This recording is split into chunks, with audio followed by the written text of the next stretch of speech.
ETF index mutual funds నేర్చుకుని stock మార్కెట్లో రాణించాలనుకుంటున్నారా? వెంటనే ఈ నెంబర్కి కాల్ చేయండి. నమస్తే, welcome back to Suman TV. ప్రస్తుతం మనతో పాటు ఉన్నారు అకాడమిషియన్, మేనేజ్మెంట్ కన్సల్టెంట్ కృష్ణప్రసాద్ గారు. నమస్తే సార్. నమస్తే రమేష్ గారు. సార్, ఎంబీఏ కోర్స్ అంటే ఎంబీఏ డిగ్రీ చాలా క్రేజ్ ఉంది ఇప్పుడు. ఎవరైనా అడగండి, నేను ఎంబీఏ చేస్తున్నాను, ఎంబీఏ చేశాను అని అంటూ ఉంటారు. సో దానివల్ల అంటే అది ఎంత విలువైనది, దానివల్ల వచ్చే జాబ్ ఆపర్చునిటీస్ కానీ, ఎంబీఏ చేసిన వాళ్ళందరికీ ఉద్యోగాలు వస్తున్నాయా అంటే లేదు. మామూలుగా జనరల్గా చూస్తే ఎప్పుడో ఒకసారి ఒక హోటల్కి వెళ్ళినప్పుడు అబ్బాయిని చూస్తే చదువుకున్న అబ్బాయిలా అనిపించాడు. ఏం చదువుకున్నావు అమ్మా అంటే ఎంబీఏ. ఎంబీఏ చేసి హోటల్లో సర్వర్గా చేస్తున్నాడు. అంటే తప్పని అనకూడదు. ఎంబీఏ అంటే అప్పట్లో మామూలుగా ఒక పెద్ద కోర్స్ అది. ఎంబీఏ చేసావా అంటా ఉంటారు. సో ఎందుకు అంత క్రేజ్ ఉంది, మరి ఎందుకు జాబ్ ఆపర్చునిటీస్ రావట్లేదు, ఒకసారి దాని గురించి మాట్లాడుతున్నాం. యా, తప్పకుండా అండి. బై ద వే నేను ఎంబీఏ చేశాను. MBA is business management course, మీ అందరికి తెలిసిందే. ఎంబీఏ ఒక స్పెషాలిటీ ఏంటంటే, డిగ్రీ చేసిన వాళ్ళు, ఇంటర్మీడియట్లో బైపీఎస్ చేసిన వాళ్ళు నెక్స్ట్ ఎంబీబీఎస్ చేయొచ్చు, లేదా బీఎస్సీ, బీజెడ్సీ, తర్వాత ఎంఎస్సి వాళ్ళ ఇంట్రెస్ట్ సబ్జెక్ట్లో వాళ్ళు పర్సూ చేసుకుంటూ పోవచ్చు. ఇంటర్మీడియట్లో ఎంపీఎస్ చేస్తే కనుక వాళ్ళు ఇంజనీరింగ్ చేయొచ్చు, లేదా BSc math, physics, chemistry, next ఫర్దర్గా వాళ్ళు ఎంఎస్సీ, పిహెచ్డీ చేసుకొని వెళ్ళచ్చు. సిమిలర్లీ హెచ్ఈసి, సిఈసి రకరకాల కోర్సులు ఉంటాయి వాళ్ళకి. ఏ స్పెషలైజేషన్ స్ట్రీమ్కి ఆ స్పెషలైజేషన్లో వాళ్ళకి ఫర్దర్గా వాళ్ళు అకాడమిక్స్లో ఎడ్యుకేషన్ పర్సూ చేసుకుంటూ వెళ్ళొచ్చు. ఎంబీఏ యొక్క అడ్వాంటేజ్ ఏంటంటే, ఎంపీసీ చేసిన వాళ్ళు గ్రాడ్యుయేషన్ చేసుకొని ఎంబీఏ చేయొచ్చు, బైపీసీ చేసిన వాళ్ళు డాక్టర్ చేసుకొని ఎంబీఏ చేసుకోవచ్చు, సిఈసి చేసిన వాళ్ళు బీకామ్ చేసుకొని ఎంబీఏ చేసుకోవచ్చు, హెచ్ఈసి చేసిన వాళ్ళు బీఏ చేసుకొని వాళ్ళు ఎంబీఏ చేసుకోవచ్చు. అంటే this is the speciality of MBA. కాబట్టి వాళ్ళ ప్రత్యేకమైన స్ట్రీమ్ లోపల వాళ్ళ ముందుకు వెళ్ళే అవకాశం లేని సందర్భంలో, లేదా ఎంబీఏ కూడా చేయొచ్చు కదా అనే పాజిటివ్ యాటిట్యూడ్, పాజిటివ్ ధోరణి లోపల కూడా అందరు ఎంబీఏ వస్తున్నారు. అయితే ఎంబీఏ అనేది బేసికల్గా ఇన్స్టిట్యూషన్స్ తీసుకుంటాయి కనుక, yes, MBA is a reputed course. MBA is very valuable course because it is about business management and it is different mind set. Business MBA చేసే వాళ్ళకి first of all I keep telling to students, MBA is not a course to learn, it is a mind set to develop. Okay, ఎందుకంటే మీరు పెద్ద పెద్ద companies చూస్తే కనుక ఆ company founders, అంటే యూనికార్న్స్ బిల్డ్ చేసిన కంపెనీ ఫౌండర్లు కూడా నాట్ నెసెసరీ ఎంబీఏస్, కానీ వాళ్ళు బిల్డ్ చేసిన తర్వాత కంపెనీస్కి వాళ్ళు యూనికార్న్స్, సెమీకార్న్స్ అటువంటి పెద్ద పెద్ద కంపెనీస్ బిల్డ్ చేసిన తర్వాత మళ్ళీ వాళ్ళు హార్వర్డ్స్కి, ఐఐఎమ్స్కి, ఐఎస్బీస్కి వెళ్ళి ఎంబీఏ చేస్తుంటారు. అంటే అర్థం ఏంటండి, ఎంబీఏకి ప్రాముఖ్యత ఉంది కదా.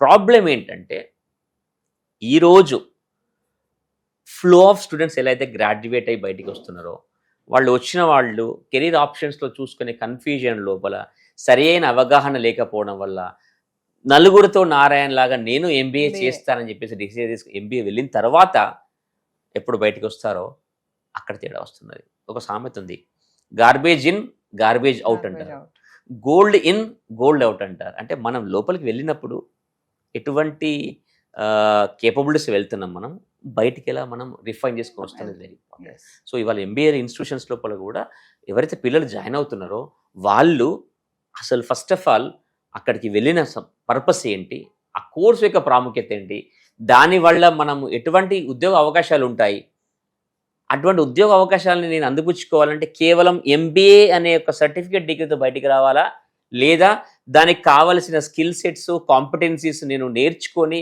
బయటికి రావాలా అనే ఈ క్లారిటీ ఉందనుకోండి, MBA is one of the best courses which will make people to build very bright future. Yeah, అంటే సార్, ఎంబీఏ తీసుకునే వాళ్ళు అంటే ఆ మైండ్ సెట్ కూడా బిజినెస్ మైండ్ సెట్, వాళ్ళ బ్యాక్గ్రౌండ్ కానీ బిజినెస్ మైండ్ సెట్ ఉన్న బిజినెస్ చేసే వాళ్ళు అలాంటి వాళ్ళు ఉండాలా, లేదంటే ఎవరైనా ఎంబీఏ కోర్స్ తీసుకోవచ్చా? అలా ఉండాలని ఏం లేదండి.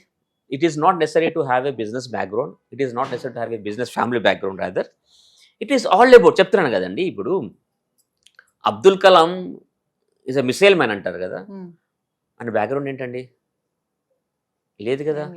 లేదు కదా, మరి ఎలా ఆయన how he's become businessman? ఆయనకు ఆ లైఫ్ లోపల క్లారిటీ ఉంది, ఆ కసి ఉంది, ఆ ఫైర్ ఉంది.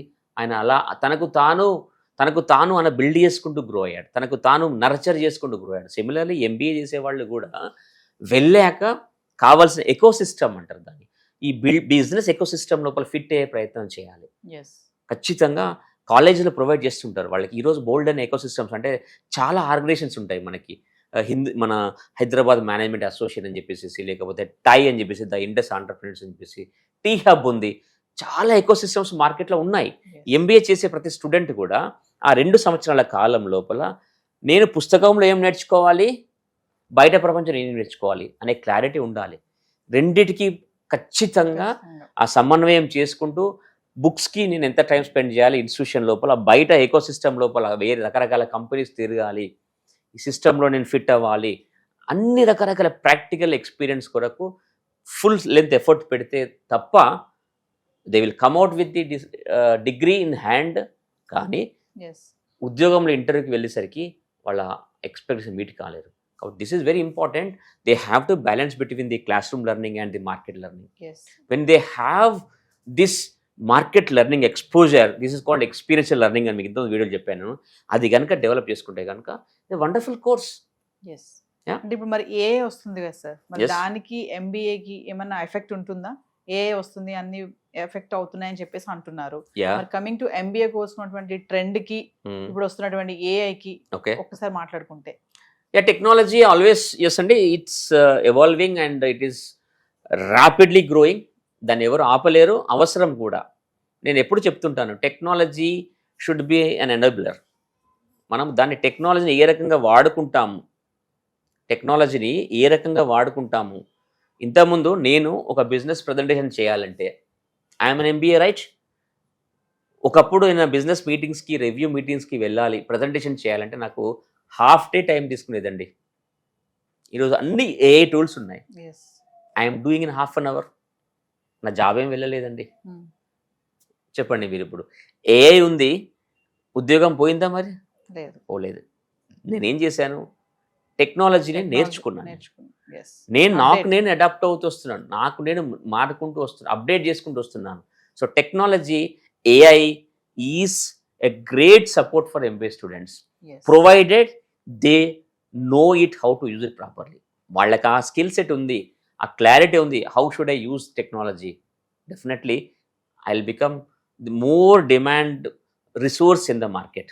లేదనుకోండి, if I don't update, definitely AI will eat me, he'll kill me.